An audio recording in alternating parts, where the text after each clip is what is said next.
Talking with Angus Johnson this morning and taking your phone calls about the student protests, past and present. Matt is our first caller in this segment out of Falls Church, Virginia. Democrat. Matt, you're on with Professor Johnson. Good morning, Professor Johnson. I have a comment and then a question for you.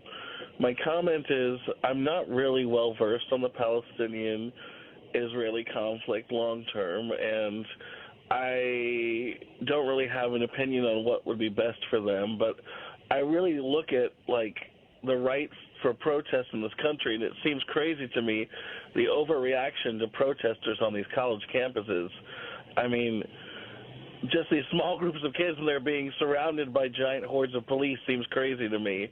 So my question for you is, do you think more college campuses are going to have protests now that this overreaction will probably lead to another reaction?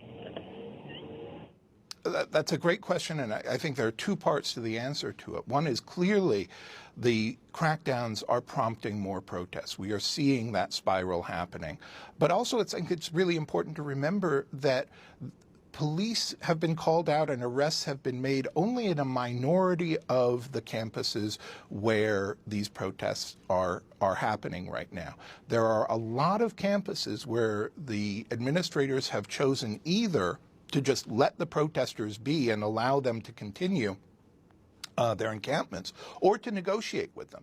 At Brown, just yesterday, it was announced that they had negotiated a settlement and the students were going to step away, and there was going to be a discussion on campus about Israeli divestment in the fall. My own daughter is a student at MIT.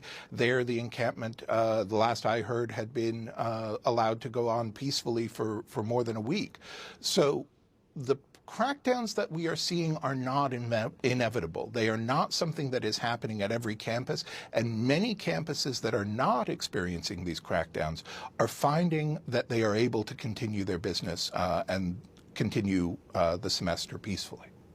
Returning to Kent State for a second, you mentioned the photographs. Is it Howard Ruffner that you were referring to, who was the photographer there? Yes, yes. So he, in 2019, spoke about taking those photographs at an event. He was releasing a book about the photographs from Kent State in 1970.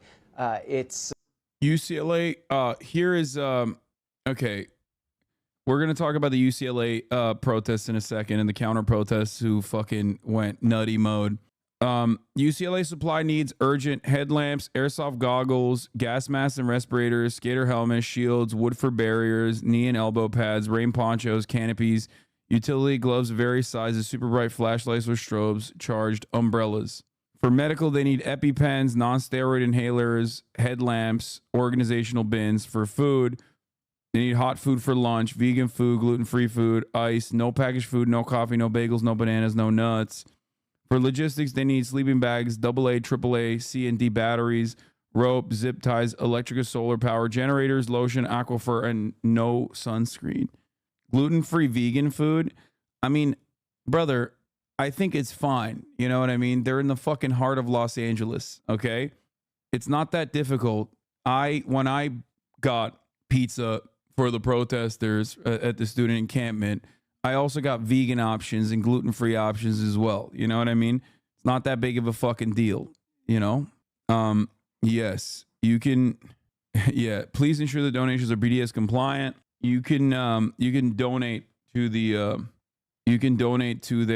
their link. I believe they have here, I'll see if we can find it.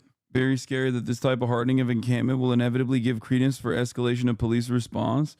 They're trying to protect themselves. At the end of the day, you have power in numbers, and when the state very obviously stands aside and allows, and I will show you the images, which will help you, I think, understand exactly what occurred last night at UCLA, at the peaceful encampment, overrun by counter protesters. They have a Venmo, SJP UCLA Venmo right here, if you're outside of the state and you want to help them. Do I think counter protests will face criminal charges? If there's enough pressure, potentially, but Let's be real. Many of the counter protesters in the video are Persian. They explicitly use sexist Persian profanities in this video. There's a large Persian monarchist presence in this neighborhood, so entirely unsurprising. I can't say this enough, but for our Palestinian brothers and sisters need to know that this is not the majority attitude inside Iran. This is not even the majority attitude amongst many Iranians outside the country. These people represent the worst part of our community and heritage. Clown! Uncover your face! Take off your mask! Take off your mask! Clown! Where are you from? Where are you from? Do you even speak Arabic? I'm a reporter. Have you been to Gaza? You speak Arabic? Have you been to Gaza? Send them there, send them there. What language do you speak? Where are you from? Where's your ancestors from? I'm a reporter. Why are you even here? You're just another dummy, right? Another stupid guy. No fucking brain, right? Just an idiot. Hello guys, this is one of the terrorists. Look at this kitty. You don't even know why you're here, huh? You don't even know why you're here. Fucking Jabberwocky's mask is so funny. Choice. Get out of here! Get out of here! This is a terrorist! This is a terrorist!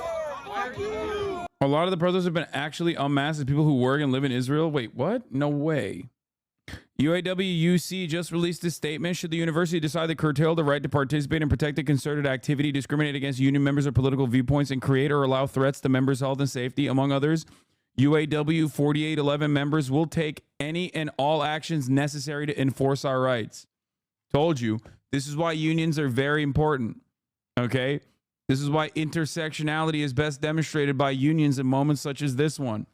You understand? Yeah.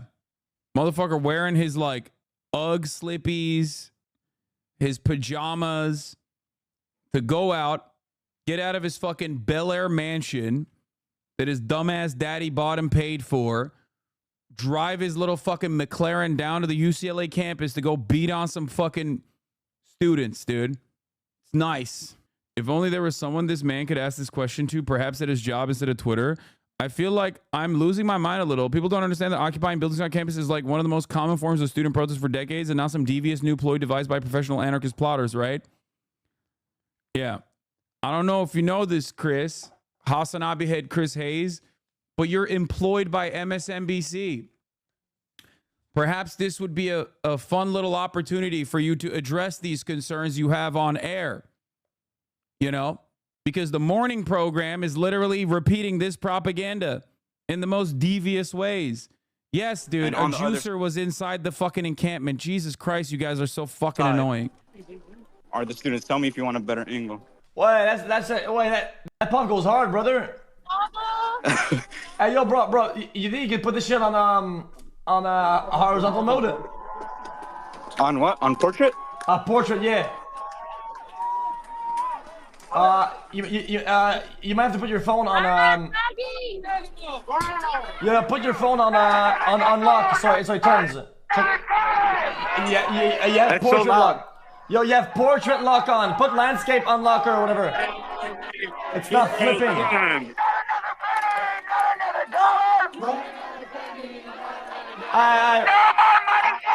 Jesus, yo, bro, bro, put it back, portrait, bro. Put it back up. Yeah, put it back, portrait.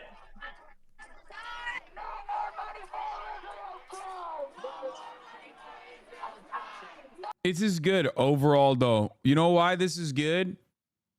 Because obviously the juicers are very young. Okay, having one of them inside of the encampment is a good thing. Having all of them see that these protesters, these student protesters, are just like peaceful. They're just peacefully fucking demonstrating against genocide is a good thing. Yo, bro, rotate the phone, bro. Yeah, thank you.